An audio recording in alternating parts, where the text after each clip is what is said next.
All righty, I want to welcome everyone. I'm Dr. Stephen Procopio. I'm the president of the Public Affairs Research Council of Louisiana. PAR is a nonprofit, nonpartisan state policy research organization and watchdog. We have these monthly webinar series, and this month we're talking about early childhood education. Honestly, I couldn't believe we hadn't done this already. We spent so much time on it, and so I was kind of like, why haven't we done this? To do that, we have a great panel of experts. I think probably the two best people we can get to talk about it. We have Representative Barbara Freiberg, who is not only a representative, she's also in the House Education Committee. And also, I believe you were not only on a school board, you were the president of the East Baton Rouge School Board for some period of time. Yes. So absolutely. And a wealth of other education experience. And also Dr. Libbie Sonnier, who's the executive director of the Louisiana Policy Institute for Children, who we work with all the time on this area. She is informed and is definitely the prime mover in this area. Thank you for all doing this today. We know y'all are busy. In fact, we can see Representative Freiberg is ready to go. The moment notice, you can turn around and start voting. So we appreciate you taking some time to do this. Thank you. I want to start off just a little bit of housekeeping. I'm going to ask a few questions, and at some point, Melinda's going to take over. And then also, we want people that are on the webinar to put their questions in either the chat or the Q&A. And then at some point, we will shift over and start asking those questions. I wanted to be more sort of conversational. It's always happens, if you can get your questions in earlier, usually the better. We also, I'll let you know, probably have a mix of people that are watching. So we probably have a lot of early child education stakeholders. We also have just sort of people that are generally interested in policy. That tends to happen in our webinars. So I want to start off sort of a broad question. Representative Freiberg, can you give us a quick overview of the early education landscape? What are we talking about? Are we talking about daycares? Are we talking about Head Start? What is early childhood education in Louisiana? I think we're talking about care. I think we're talking about education. I think we're talking about Head Start. I think we're talking about them all. But what we're talking about is over 130,000 students in this state that need early childhood education and care. And we're at a critical point, I think, in our state that we need to make a decision. Are we going to take the leap and service these children, or are we going to continue to reap the negative benefits of not serving them? I think it was Ronald Reagan who said status quo is Latin for the mess we're in. And I think we are in a mess. And I know I am one of many legislators frustrated with the fact that we cannot commit from year to year to funding early childhood education the way it should be funded. That's great. Maybe anything to add in terms of, like, there's just a lot of different things and programs. Can you help the sort of normal citizen out on what's going on? Absolutely. So I would say when we're talking about early care and education, we're talking about some different pots of money. The main pot that we're talking about right now in the legislature, with it being in session, is the Child Care Assistance Program. And that program is for families, parents that are working, looking for work, or going to school that need help with childcare. And we know that childcare is the single highest expense for most families in our state. Then when we're also talking about early care and education, we're talking about early Head Start that really is prenatal to age 3, and then Head Start, which are typically 3s and 4s. And then we have our state 4-year-old programs that are obviously for 4-year-olds. And we serve approximately 77% of our 4-year-olds in the state that are at risk, versus we serve, from birth to 3, less than 15% of our birth to 3-year-olds that are at risk. Okay, thank you for that. That really helps. All righty. Now, generally, I think people have a sense of early childhood education is good. Representative Freiberg, you spent most of your time in K-12, so either on the school board or your time at Bessie. So why are you so interested in early childhood education? Because I know how important it is. Actually, when I left my work at Bessie, I worked with a transition to teaching program. And what we did was transition people from a profession other than teaching into education and teaching. And the federal dollars came down for critical shortage areas. And early childhood was one of those critical shortage areas. So for 4 years, I worked with numerous early childhood education folks and became aware of what the critical importance of making sure we catch children early and educate children early. You know, Libbie talks about it all the time, that those early years are the architecture that builds the scaffolding that students need in their brains for the rest of their lives. As, you know, we hear the statistic all the time, 80% of the brain is developed, and Libbie can correct me, by age 4, 90% by age 5. Those are the most critical years. And when I ran for the school board years ago, my daughter said, "Why would you run for the school board? You know, nobody can do anything." And I said, "Well, Ashley, if I could get early childhood education for all your students," and she was a kindergarten teacher at the time and knew how critical it was, "would you say that I had done a good job?" And she said, "Well, yeah, I guess that would be good. Of course, I haven't done it yet, so I still have this goal that I've got to reach." But no, I think it's absolutely imperative. And as every day passes, and as I see not only how it affects families in this state, children in this state, the future of our state, the economy of our state, the healthcare of our state, the incarceration rate in our state, it just becomes more and more imperative that this be something we address in a regular, stable, reoccurring manner. All right, great. Let's see, Dr. Sonnier, instead of Libbie, Dr. Sonnier, because I want you to put on your researcher hat and tell us what the research says. There's a lot of discussion, but people who have studied this, like yourself, what has the research shown the benefits of early childhood education to be?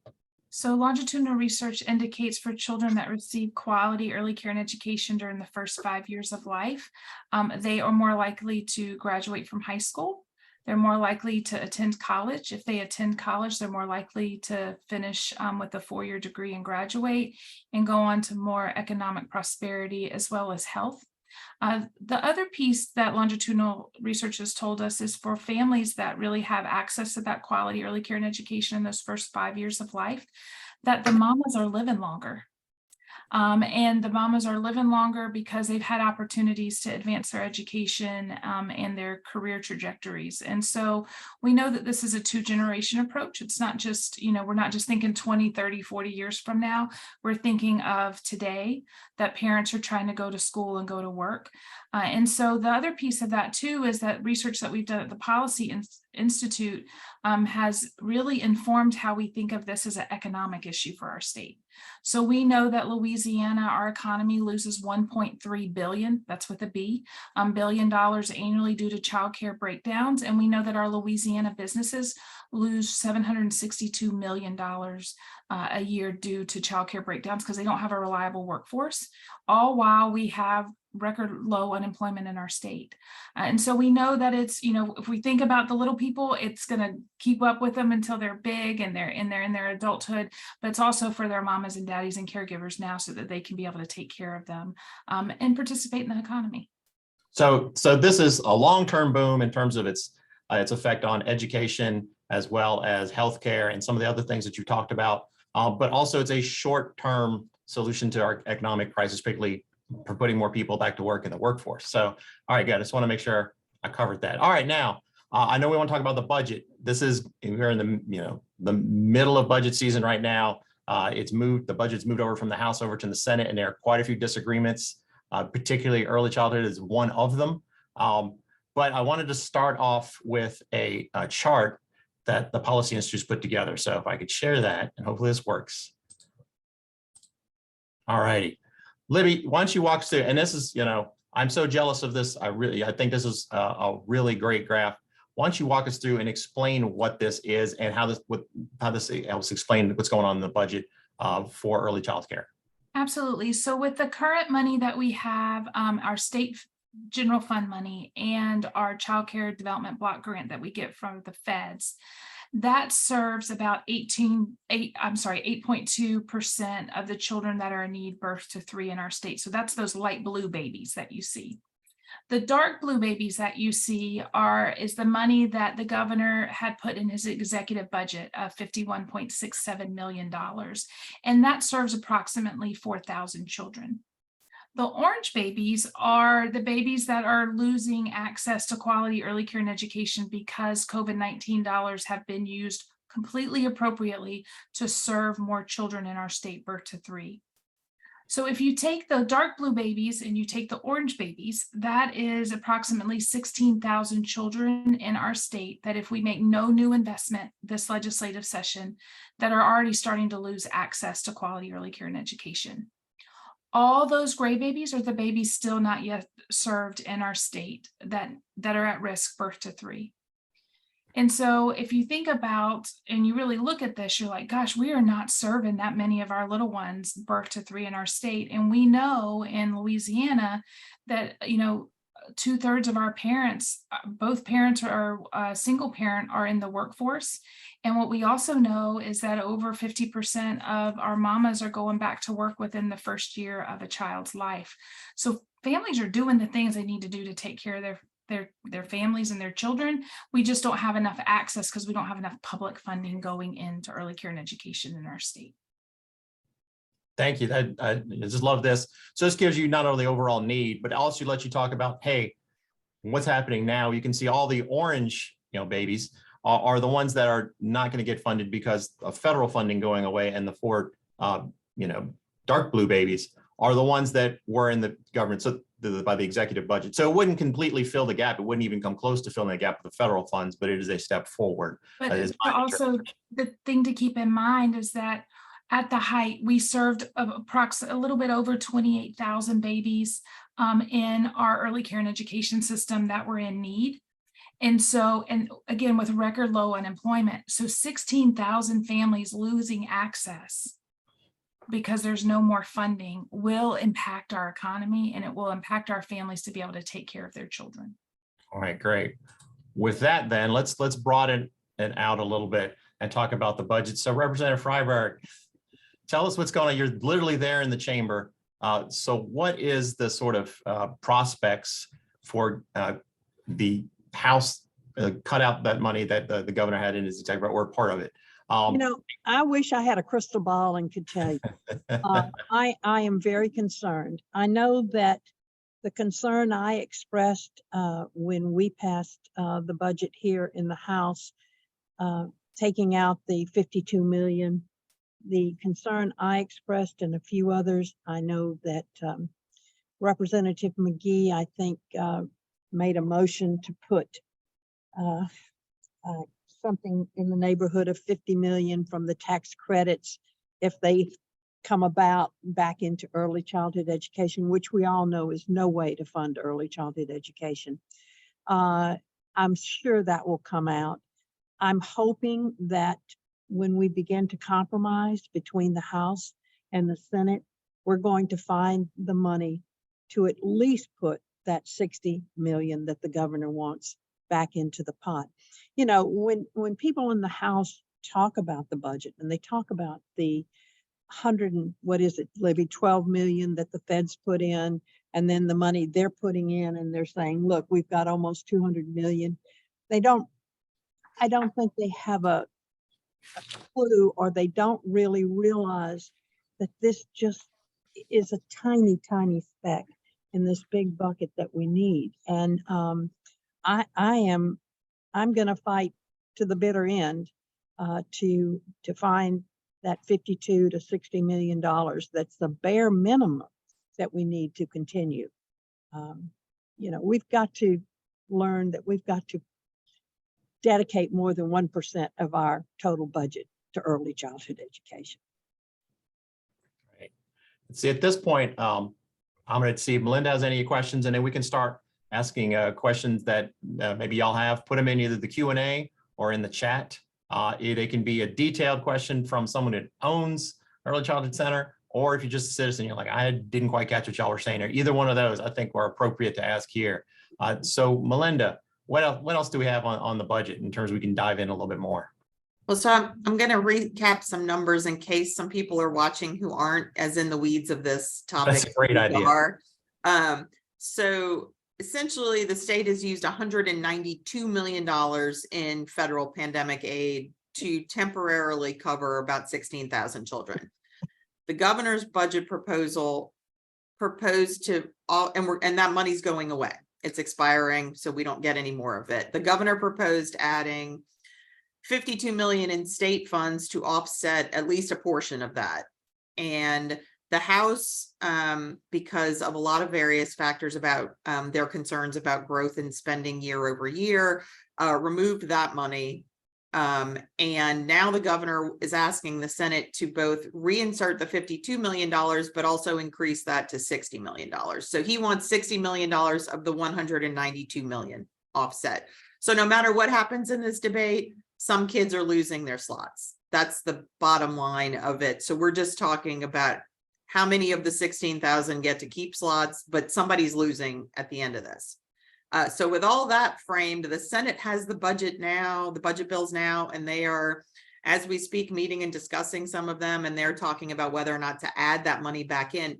But Representative Freiberg, I wanted to ask you, because I've heard the appropriations chairman say multiple times in the budget discussion that the state really doesn't have the money to afford to replace the federal funding that was used to temporarily expand access. And he said that everybody knew those dollars were temporary and that it was going to be a short-term period, that the program was going to be expanded and that it would be then collapsed again, and that was expected. So how do you respond to those comments that he's repeatedly made? Well, he has made them, and he's made them to me because once we got the budget and I went to him personally and told him how concerned I was, and he made it clear to me that he didn't think we could fill that gap, that we shouldn't be expected to fill that gap. But what do we do? You know, how do we address the problem that we have that's so critical that everyone in this state, when you talk to anyone in this chamber, anyone in this state, they'll tell you how important they think early childhood education is. But we can't find 200 million to put toward it. We can't find 50 million to put forward it. And we can put almost that much into movie tax credits. It just seems like the future of our state depends on our making more of a commitment. Otherwise, we will just repeat the cycle we've been in for years. And yes, that's what he's told me. And, you know, I express my sincere disappointment. And I'm hoping that as we begin to compromise and look at the budget the Senate brings us, we're going to find a way. But even at 52 or 60, we're still so far away from where we need to be. Now, I know in municipal, we passed legislation that would allow the city of Monroe to vote for a tax for early childhood. And we know there are many cities around the state who have done that, but they depend on that matching fund from the state to pick up those dollars. And if the city of Monroe and if Baton Rouge, who's also working on that, comes up with the tax money, they're going to be looking for their matching dollars from the state. And right now, I don't think we have those matching dollars in that pot. So that's also critical. Why don't we take a second and talk about the matching fund and what it is? Because we hadn't really talked about that. We're talking about sort of the direct support. So what is this matching fund? So it's the Early Childhood Education Fund. It was established in 2017. When it was established in 2017, it was for every $2 that locals brought to the table investing in early care and education. If there was money in that fund, there would be $1 from the state. In 2019, that was amended to be a dollar for dollar match. So for every dollar a local puts in, can't be federal flow through money, needs to be local dollars. They could get $1 match from the state. In between all that time and to now, there's some revenue sources in that fund. One is fantasy sports betting. One is sports betting, which passed in 2021 with 25% of sports betting going into that fund up to $20 million. Also, HERAs, if it makes a certain amount of money, then revenue goes into that fund. That's never been realized, but it is a possibility. So is hemp products. There's a percentage that goes into there, as well as once the Pelican license plate from our basketball team gets made, 50% of that revenue will go into the fund. We're fortunate that last year that there was a one-time infusion of money put into that fund of $40 million, which was unused MFP money, and MFP money is how we fund our K-12 students. There was an under enrollment of about 9,000 students last year, so they put in the 40 million. So that fund right now is approximately around $57 million, and 10 million of that is from sports betting. And so who right now at the local level uses that fund? Like, who is drawing down dollars or hopes to draw down dollars? So the city of Shreveport has invested $3 million of their city money into early care and education seats in their area. Jefferson Parish has $300,000 going towards getting a match in the matching fund. And then New Orleans on April 30th, 2022, passed a millage of $21 million, up to $21 million a year for 20 years. And so you have $21 million is realized, you make sure there's money in that account. And so right now it can be matched, dollar for dollar. But as more locals really understand that they can put skin in the game and get a good match, they're talking. So, that's the city of Monroe, that's Baton Rouge, that's, Alexandria. All these parishes and cities are really starting to talk about how do we do this? And as Stephen and I and Melinda and Representative Freiberg have talked often, like, this is good government. It's state and local. It's not just saying, hey, state, you do all the things, or you local do all the things. But how do we work together to maximize our investments in children, especially in a state that 60% of our kindergartners are entering into kindergarten not ready to interact with kindergarten materials. So we know we've got to do something bold, and we have places in the state that are having conversations or are already doing it. And if I recall correctly, the governor in his budget proposal, separate and apart from the 60 million for the slots, he also proposed $26 million to go into that fund, and the House cut that in half. So their budget proposal is right around $13 million to go in that fund. But that got cut in half because of what was realized with rolled over MFP dollars. Okay. And so that's why that went down Okay. to $13 million. And just to be clear to those people who don't pay as much attention to the Capitol as we do, the House and Senate are currently sort of in the middle of these budget negotiations. There's about 2 weeks left in the session before it has to end. And the Senate is trying to negotiate with the House leadership so that they can amend the budget bills to essentially put in a compromise version that the House might accept when it goes back over. And they're sort of in the middle of that process now.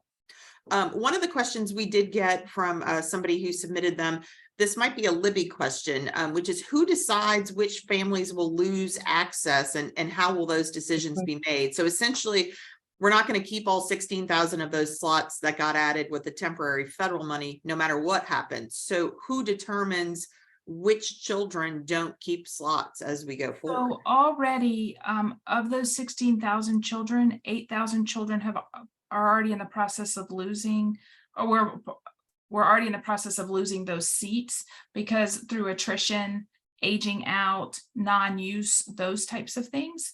And so they underutilization is what they call it. But so the rest of the children will roll off that way. But I think the thing to keep in mind, because we often get asked this, is it a funding issue or a capacity issue? It's a both issue. But what we know is that at the height, our small businesses of childcare were able to expand, and we were able to serve 28,000 children that were at risk in our system. So it's shrinking down to about 13 to 14,000 children. These small businesses are going to feel this, and some of our childcare centers may close because of not having another infusion of dollars to be able to serve the kids that we know that need it. But let me follow up on that a little bit. So does the Department of Education determine sort of which communities these slots go to? Like, what is that exact process? It's really a first come, first need, first come type of thing, because you have to go through the application process. The Department of Education put in a wait list in October, already anticipating, because they were they were already running out of funds at that point. And so currently we have about approximately 1,800 children that are families that are on the wait list for childcare, and another about 2,000 families that are in the queue trying to see if they can qualify for childcare assistance. Okay. And Representative Freiberg, we have a question that you might be best equipped to answer, which is there anything that local communities can do to help get the funds in the state budget? Do you encourage people to show up? What should local folks be doing if they are supportive of this money? I would encourage them to write to their local legislators, their senators, their representatives. I would not recommend a form letter, a standard letter that 4,000 people send the same letter, but to send something personal, particularly those people that are affected by this. If there's some child care folks online, maybe they could encourage some of their parents to send their personal stories to representatives. I think that would be very powerful because we tend to read things that come from our district. We tend to read things that are not a standard form letter that someone's drafted and you get 200, 300 of them. But those personal stories that talk to how important this has been in the lives of that family, that could be really very important.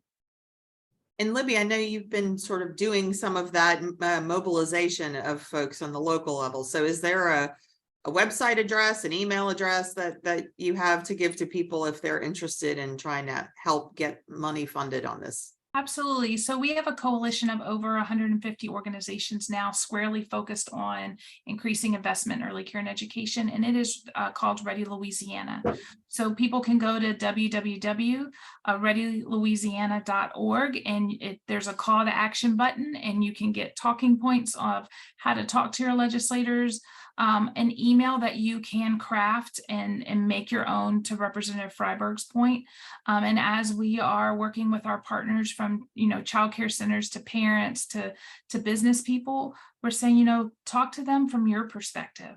They need to hear from you, in particular families that this is going to impact in a negative way, and their children in a negative way. And if you wanted to put that in the chat so everyone could have it, and maybe because that's good for me to know also. are connecting people. So. I hadn't connected that one yet. You need to get on Libbie's email list. I do. I know you're flooded with email right now. Yeah.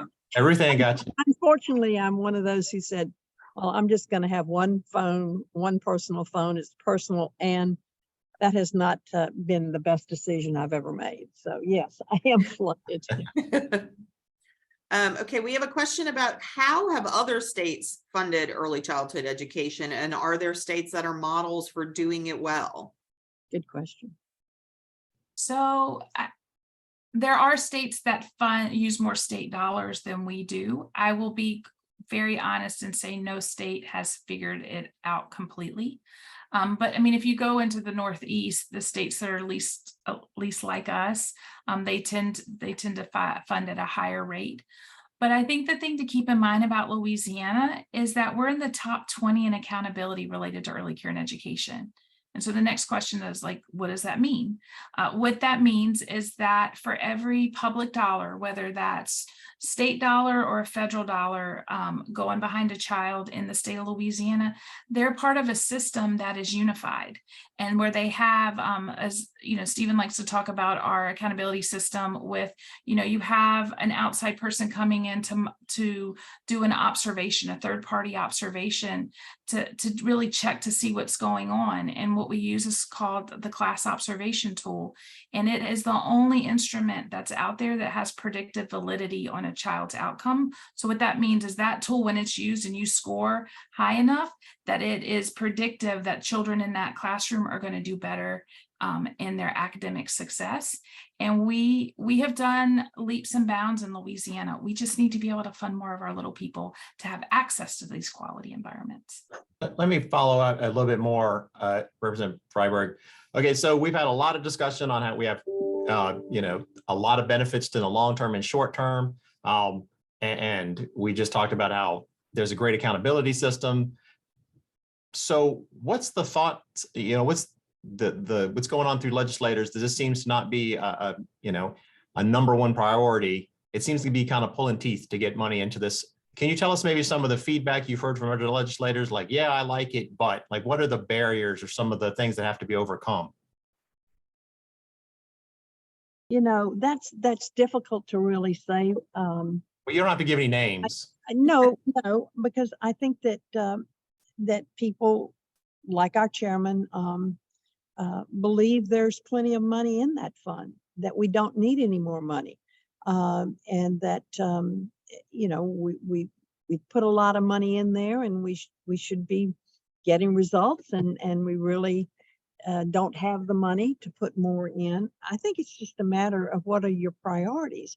Everyone says this is a priority, but when you start looking for the money, then it appears that everything else becomes a priority. And it's difficult for me to understand. I think if we ever were to make the leap and make this a priority, like we do the MFP for K-12, I think people would be amazed at the difference it could make in our state. But until we take that leap, until we commit to it, I don't think we're going to be able to make that difference. And I don't understand it, so you're asking the wrong person. We need you to send out some spies and find out what's going on. So. Okay. One thing we talked about earlier was, this incentive fund so that you could put up money. We heard that like New Orleans is doing it, Jefferson Parish is doing it. We also know, I know Ascension is looking into it, Alexandria. Monroe came through this session. So what I heard was a lot of larger areas, not necessarily the wealthiest areas, but larger areas that have more resources are trying to tap into it. And so I hope this trend continues with, Lafayette, Lake Charles. Let's get all the areas that we can into it, because I think that creates more pressure on Representative Freiberg's colleagues to make sure there's money in this fund, because they're going to hear about it from their locals. That's true. But I'm a huge fan of this incentive fund. But that said, it could create equity problems because you'll have larger, more resourceful areas as opposed to some of the rural areas, some of the Delta parishes that may not be able to afford even a 50% match. So Representative Freiberg, what's your thoughts on that?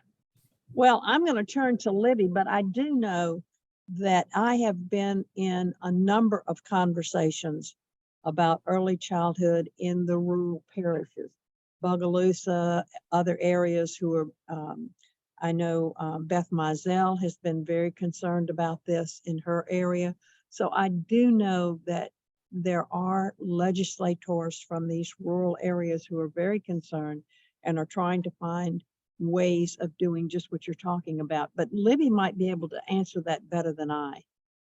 Well, I think you have a bill that's trying to address that issue. Well, I do have. I was trying to set you up. Oh, okay. Well, I didn't follow that too well. No worries. It took me a minute too. I've been sitting in on the Early Childhood Commission for several years, and it's always frustrating to me that we are taking, 20 million here, 20 million there, and we have no reliable, stable source of income for this fund or for early childhood in general. And this commission's a great commission. I think it was founded in 2018. It works very well. There are a lot of experts on that committee. And what I've challenged them to do is, number one, add a member who has expertise in state finances. Number two, to meet 4 times a year instead of twice. Number 3, to accept the challenge to find a way that we could have a stable income for this fund and for early childhood in our state. Sort of the baby MFP, the MFP for our babies. I think this is possible. And I think that we really need to have these experts take that challenge and look at what can be done, because I'm confident that this group of talented, resourceful people might be able to help us find a way to do this. And it gets at the heart of the equity issue. You know, one of the things that Louisiana has been heralded about is our MFP for the K-12 system of how, you know, how we pay for each child and the weights. You know, if you're from a rural area or you have a developmental disability, you know, all these different factors. So how do we look at that when we talk about young children? And to, you know, Representative Freiberg's point is like, have sustainable funding that with a formulary that meets the needs of the different local agencies and groups across the state. And just for those who might not know what the MFP is, that is like the K-12 funding formula for public schools. So almost all of the money from state and locals that go to public schools flow through that formula. And it accounts for, you know, as you described, Libbie, differing weights depending on need. And so Representative Freiberg, you're looking at something like that, or the possibility of something like that for early childhood education. That's what I'm hoping for, yes. Mm-hmm. That seems like a very long-term plan, though, because that requires even more funding. And right now, the legislature can't agree on, you know, the basic funding levels. But I still would argue that money is there. We just don't have the commitment to put it there. And I think there are many areas that we can look at. Perhaps when we begin to look at Stuart Bishop's idea of looking at all of the tax breaks and tax incentives we have in this state, maybe we'll find some areas that can be cut and we'll find some money for early childhood. And look, PAR would love to do, that would be a PAR dream if we got rid of all of these various exceptions to use the money for early childhood. It's something we really need to do. And in the next 4 years, we ought to take a look at every single one of them. I would also say that the school readiness tax credits that we do have that support early care and education is a good model, because that helps us put our state effort up to a level that we're able to draw down all of our federal dollars for early care and education. And I didn't realize how many states aren't able to pull down all of their federal dollars for early care and education. And so I think it's a good practice, because is it working or is it not? And I would say the school readiness tax credits, they're working. But Libbie's proving the problem that Representative Bishop would have with putting. No, I'm just saying that one alone, because it's working. I would argue we're gonna find a number of them that are not working. Well, so we have a couple more questions from folks who are watching. Somebody asked, did early childhood education funding in Louisiana, was it much higher once upon a time and then cut under former Governor Bobby Jindal, or is that a myth? It was cut. We used to have state dollars going into our early care and education system when it was in the Department of Children and Family Services. I will say the rates for child care assistance were terribly low, but we did have more children on them. But during the Jindal administration, due to all kinds of factors, those state dollars were cut, and it was even cut out of our 4-year-old programs as well. So in 2019, we were able to garner about $11 million for child care assistance in that budget. And that was the first time there had been state money put in to child care assistance in over a decade. And then last legislative session, there was about $25 million put into child care assistance last session, which was, you know, the most that had ever honestly had been in there too. So it's true, but there's also been like back and forth with state funding going into the system. And I think maybe we should explain to folks who may not know, because we're all in this world, but Louisiana has a pretty good publicly funded LA4 program that serves most of our at-risk 4-year-olds. Is that correct? That is correct. Can you talk about what percentage of students who are at need and at risk are actually accessing the LA4 program? So prior to COVID, it was over 90% of our 4-year-olds that were at risk were able to access our LA4 program. Since COVID, it's dipped down to about 77% of our 4-year-olds, and we're trying to figure out why. We're in that hunt right now to be like, what's going on? Because that's a big jump, because we know that we have the little ones out there, but we have done a tremendous job with our 4-year-old program. And then Council for a Better Louisiana did a beautiful research, longitudinal research study about the impact of our 4-year-old program on our students long-term. So that's why there's so much focus on birth through 3. Exactly. Correct. Because we serve less than 15% of our birth to 3-year-olds in the state that are at risk. I'm taking notes. Look how educational this is, that, you know, everyone can learn something. Let's see, we have maybe 1 or 2 more questions, but I want to start wrapping it up. Melinda, you want to? Sure. We have a question that is asking, are you aware that Bogalusa City Schools get LA4 seats and award not a single one of them to the child care centers? That's a very specific question. Well, I'm not aware of that, but I would say what I am aware of is that the majority of the LA4 seats are in school districts.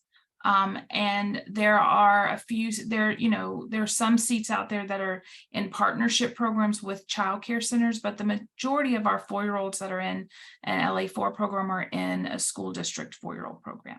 And that's different than the birth to 3. Those are Correct. mostly Those where? are child care. So that's mostly in the private sector, as Correct. opposed to like, those aren't like at schools for the most part. Right. Okay. All righty. I know we have a couple other questions, but I would want to go ahead and do this time and just ask y'all for some, final words, either about the future of early childhood, last pitch, or you could tell us a little bit more about what needs to happen to change, maybe move the priority of early childhood up a little higher in the legislature. So Libbie, why don't you start, and I'll give Representative Freiberg the last word. Absolutely. So I'll take a page from you, Stephen. Our budget is a value proposition. And right now we spend less than 0.5% on early care and education in our state. And we know return on investment is anywhere from 13 to 18% for every dollar that we spend. We can't put our money in any bank that will do that, but we can invest in our children for today and tomorrow. And it's a moral imperative that we do so. Thank you so much. Representative Freiberg. I would piggyback on what Libbie has said. I can't say it any better. What I'd like to do in the future is find out how much money we spend in remediation in elementary school, in reading and math. And I think those dollars that we're spending there, if we were spending earlier, probably could make that difference. And I would look for things like that. I think that there is no better investment for all the reasons that Libbie spoke of than early childhood. And the time to invest in children, as we always say, is now, because they are the future of this state. And we need to give it the importance that it should have. Thank y'all so much. One clarifying criteria for me is, I want to ask myself, is there a tax credit or an expenditure?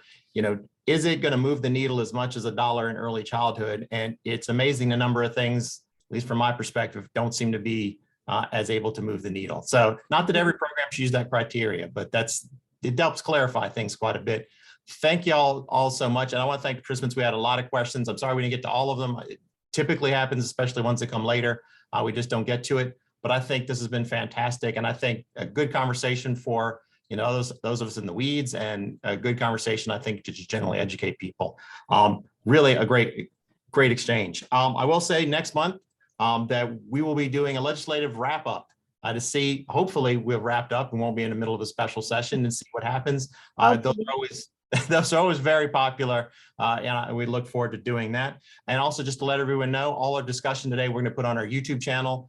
So if later you want to review it, if you want to share it with somebody else, that will be available. Once again, thank y'all so much. I really appreciate your time. Thank you, Stephen. Thank you, Melinda.